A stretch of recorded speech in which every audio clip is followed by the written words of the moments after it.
Inhabitants slow-moving and smug. I did not want to sit in coffee shops waiting for friends to finally drift in 30 minutes late. I did not want to check out The Secret. I did not want to quit eating refined sugar or have my chakras read or attend workshops to learn lion's breath. I did not want to do a master cleanse. There were other problems, too. After completing a master's degree, I was $60,000 in debt and trying to make my living as a freelance journalist. It was difficult to pay rent, and at times even to buy groceries. I hadn't planned for this state of affairs. During grad school, studying English Lit, I had joined the staff at the student newspaper on a whim, largely because one of its editors, now an acclaimed essayist and stand-up comic, penned a weekly column called Thank You, Screw You, that was so insanely smart and funny, I felt compelled to get involved.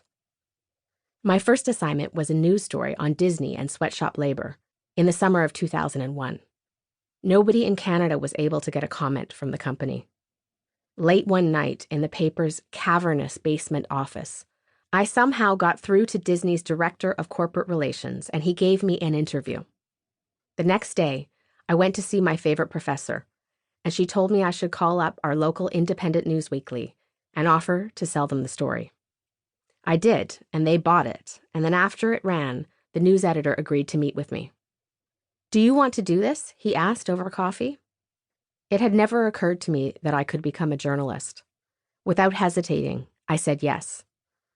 I was, by then, writing my master's thesis on hip-hop, a story for another day, and so the news editor referred me to the music editor, who started assigning me concert reviews and interviews. I soon discovered one of the great joys of journalism. You could get curious about something, anything at all, and call up whoever was doing it and ask them about it. I loved this, and I loved doing things people in my sleepy West Coast town would never have imagined possible. Covering global hip-hop summits in Caracas or Johannesburg, say, or landing an online column with the American rap Bible XXL. I loved feeling like I was bang smack in the middle of the action, of life. Of course, I knew absolutely nothing in those days and was too scared to ask anyone, let alone my editor. I did not know, for instance, that it was not normal for a male recording artist you interviewed on the phone to invite you backstage after his show to say hello. I learned fast. I did not know that you weren't supposed to spend your own money chasing down stories either. So I waitressed and sent myself to Manhattan to stand in the back of B.B. King's at 2 a.m, surrounded by semi-famous rappers, and to share vegan meals in the East Village with radical rap duos who were unfailingly polite.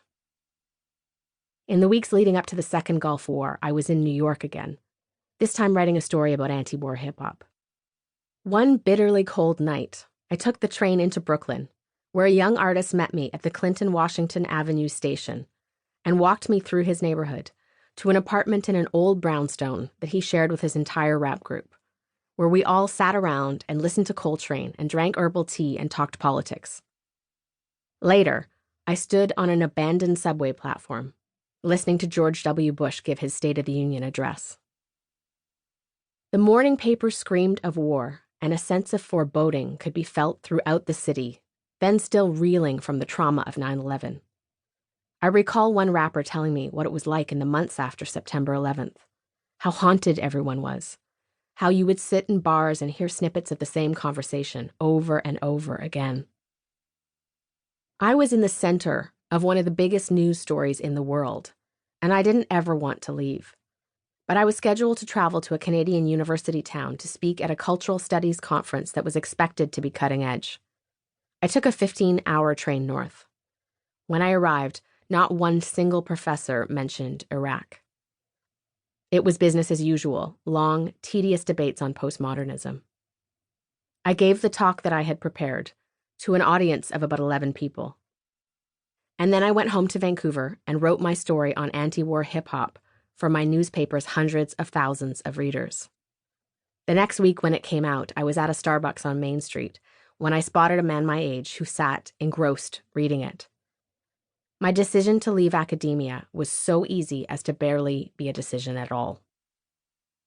In the years after I became a full-time journalist, I scored bylines in newspapers like the Globe and Mail and the Guardian.